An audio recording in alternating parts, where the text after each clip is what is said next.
Hopefully you just watched part one of the oldest blood gangs in Los Angeles. What I have for you next is part two of that series with the oldest blood gangs in LA, from the 5th oldest to the 1st oldest.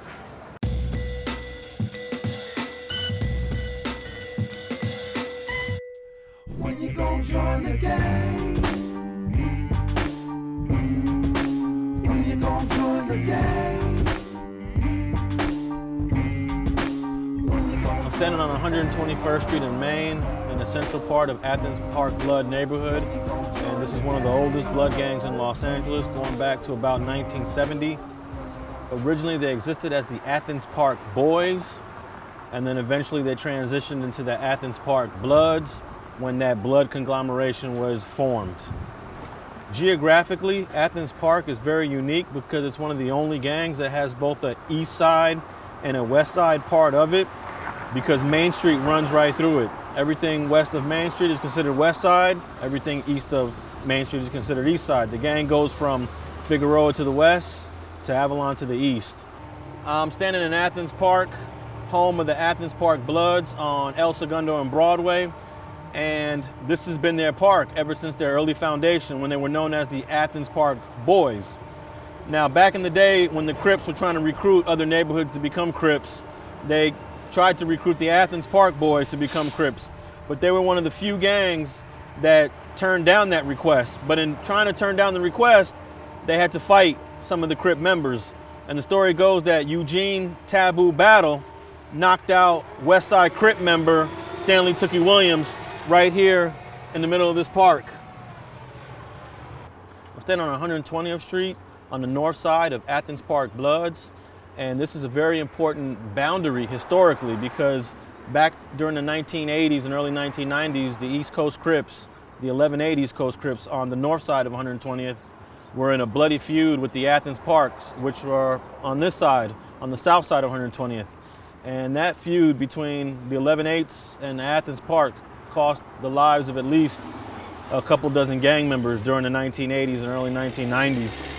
Things are much calmer today.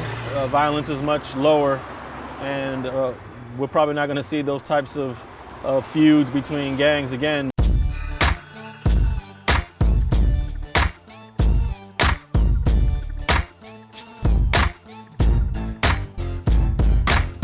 I am standing in Harvard Park, and this is home to the Harvard Park Brims, one of the oldest blood gangs in Los Angeles. They started around 1969, and in the early years they were known as the LA Brims. When the Crips came on the scene around the same time, they were one of the first neighborhoods to completely reject the Crip identity. They have a Crip neighborhood on every single side of them. They are literally surrounded by enemy neighborhoods. To the north, we have the 5-5 neighborhood Crips and the Rollin' 50s neighborhood Crips. To the east, we have the 5-9 Hoovers and the Menlos. Directly to the south, you have the A-Tray Gangsters. And then to my west, you have the Rollin' 60s Crips. And here the Harvard Park Brims are right in the center of all of that. Another unique thing about this neighborhood is that they share it with a Hispanic neighborhood, Florencia 13. And for years, F-13 was considered one of those gangs that is anti-black or racist because of their feud with the East Coast Crips. But the F-13s and the Harvard Park Brims have existed here peacefully. I'm standing in front of one of the most iconic structures in Harvard Park Brim neighborhood, and that's the Slauson Swap Meet right behind me. This is one of the most popular shopping areas in this part of LA. The swap meet is tucked away in the northwest corner of Harvard Park Brim turf. Because of that, every once in a while you'll hear of gang conflict taking place right here at the Slauson Swap Meet. In the early 1970s, when it was clear that the LA Brims did not want to become a part of the Crips, immediately that started conflict between the Crips and the Brims. And eventually it led to the first homicide, which occurred on this block in June of 1972. There was a party going on right here with the Brims, and the Crips rolled through and shot up the house. And in the process, they actually shot one of the Brim members in the head. His name was Fred Garrett, AKA Little Country, and he was 17 years old. The Crips had came to the wake, and they actually disrespected the coffin and the body. It is believed that they turned over the coffin and his body came out, and it was all kind of chaos going on in the early 1970s. But it is his homicide that really sparked off the conflict that exists today.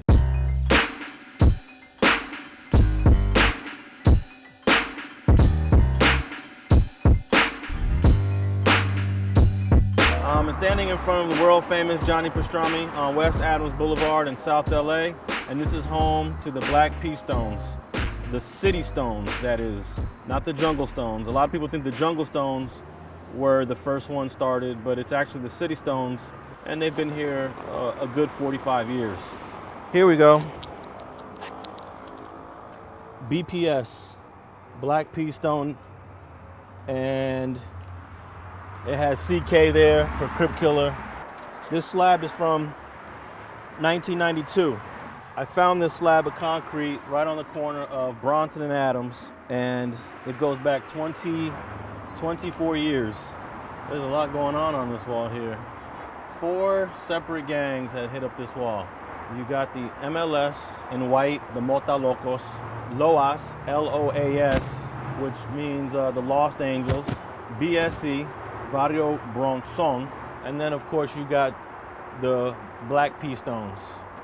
I'm standing right by the 10 freeway, and for many people, they define South Los Angeles as being south of the 10. The truth is there is no such thing as South Los Angeles. There's no such thing as South Central LA. We're in the West Adams district of LA, but for many reasons that go too deep, a lot of people want to put that South Central label.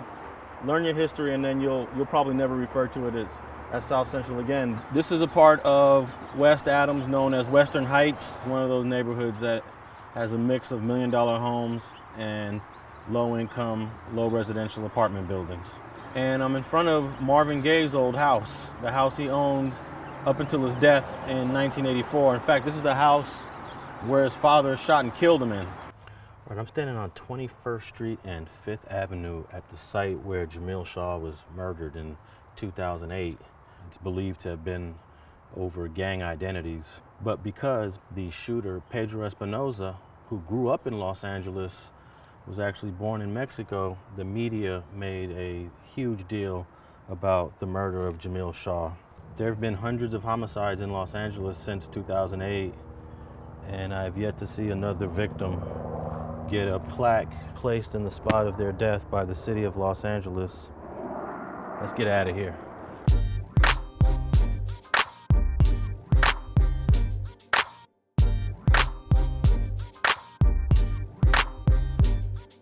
I am standing on Piru Street and Central Avenue in Compton, and this is pretty much where it all started. This is where the Pirus started back in 1969.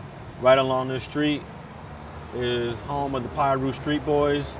Eventually, over the years, the Piru Street Boys became the Piru Bloods, and then this neighborhood became known as West Side Piru. And they're the first Piru neighborhood in all of Compton, in all of Los Angeles for that matter. And it was Pudding and Tam that lived on this street that started the Piru Street Boys back in 1969. Now early on, they did align themselves with the Crips, but that was a short-lived alliance, and then eventually they became enemies with the Crips, and several other Pirus eventually formed, and every single blood gang in Compton is known as Piru, even though they're not on Piru Street. And then by the time you get to the late 1970s, you started to see Piru neighborhoods in other parts outside of Compton, Inglewood, LA, Pacoima. But this is where it started at right now, and I'm gonna take you to one of the houses where an original Piru member lived. We're gonna walk down here right now.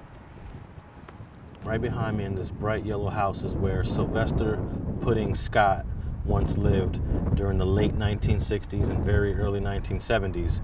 He's considered one of the founders of the Piru Street Boys, and which eventually became West Side Piru, along with Vincent Tam Owens. So this is the history of where it all starts. This is right here, right in this house. So I'm standing in front of Centennial High School. When the Piru started back in the early 1970s, this was the school that they attended.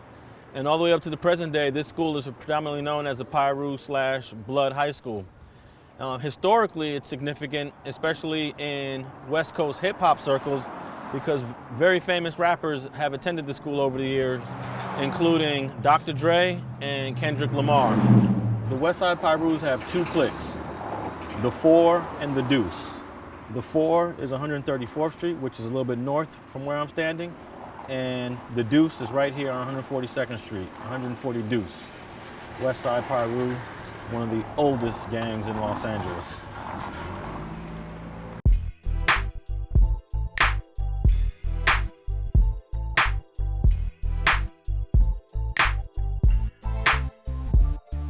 I'm on 21st and Naomi on the east side, and this is part of Outlaw's neighborhood going towards the north side. And if you look at the stop sign, you can see a 20, which is representative of 20's Outlaws. I can't really see what else is written on the sign, but this is a neighborhood that's going through major transition. It's probably a neighborhood that has seen the largest demographic shift than any of the neighborhoods we've brought to you. And the majority of people that live in this community are Latino. I would say probably over 80% at this time. I'm on Washington Boulevard on what used to be the north side of 20 Outlaws neighborhood. Back in the day, when this neighborhood was at its peak, the northern side of their territory extended all the way to Washington.